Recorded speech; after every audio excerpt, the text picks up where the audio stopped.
All right, another little quick upgrade on the 14 Cascadia with the DD15. I'm going to add this truck does not have a manual fan switch. All the trucks I've driven in the past either had a manual fan switch or I would add one, and I'm going to add one to this truck. You need some wire, you need a toggle switch. It doesn't have to be any kind of amperage because we're not going to actually be running power through it. What we're going to do is break the ground. We're going to cut the ground wire that goes to the switch. The way I found the wire, you can use a multimeter or a test light. The plug is back here. It's on the firewall next to the PNDB box. PNDB box, I guess, or whatever that name of that box. PNDB box, yeah. Here's the solenoid right here. This is the plug. Airline coming in, airline going to the engine fan clutch.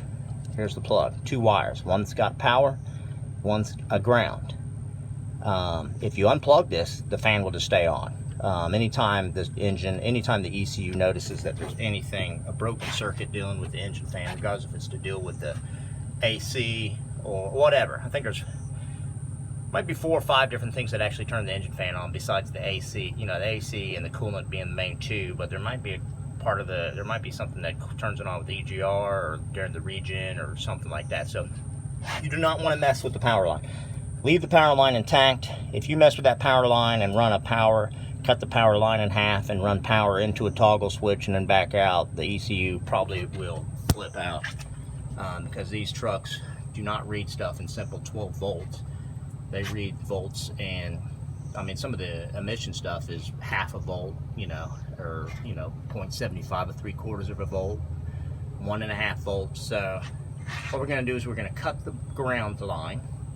We'll leave the plug plugged in. We're going to cut the ground line, run the ground line, add a wire, run it inside to a toggle switch, go to the other side of the toggle switch, run the ground line back, and complete the circuit. Ugh. Now when you do this, I think it may, every time you turn this on or off, I'm not for sure, but it was throwing a code on the software earlier when I unplugged it, and then as soon as you plugged it back in, it would clear the code. It was a check engine code. I don't think there's any derate or anything like that, because it didn't say. I looked it up and it didn't say anything like that. It's just a check engine light saying that there's an open circuit. But you know what? We might not get that check engine light because it's probably measuring the circuit on the power side, not the ground side. So if we break the ground, supposedly the ECU won't know that the ground is broke, and the engine fan will just come on and no check engine light will come on. But if you break that power line and start messing with that, I guarantee you every time you did something, or the check engine light might just stay on now that you've added 3 or 4 feet of wire. So I will show you the finished product. Talk to you later. Okay, got it all hooked up. Found the wire that was the ground on that plug. If you're looking at the plug, it's the wire that's on the right, but I would suggest using a test light just to make sure, in case for some other reason you do not want to do, like I said, you don't want to break the power. So I got it here. Couldn't find an easy way to run the wires to right now without taking a bunch of stuff apart, and I'm in a little bit of a hurry today. I'm leaving out on the road tomorrow, and I figured why do a bunch of work if it's not going to work like I want it to. These newer trucks are a little bit more sensitive on all this kind of stuff when you start messing with stuff than all the other trucks that I've driven that were 20 years old, stuff in the late 90s and early 2000s.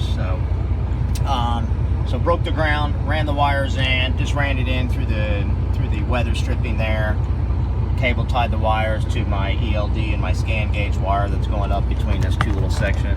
I'll probably just throw it up on the dash when I'm not using it, or if it doesn't make too much noise, maybe I'll just leave it hanging down there.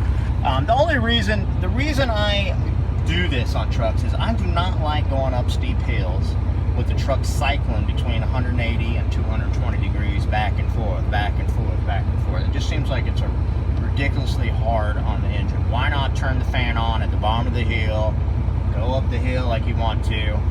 I go up usually about half throttle. I don't try to race people up the hill. And let the engine just stay at a nice 190 degrees all the way up to the top of the hill. You're not going to get, and that's why I always do this.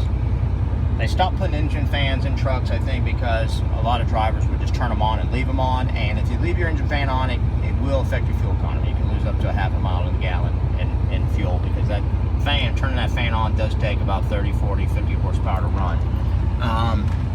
So that's why. So we'll leave it here. I've let it run for 20 minutes. It's cycling it on and off like it's supposed to, because I got the AC on. It's hot down here in Florida, but it is going on and off like it's supposed to.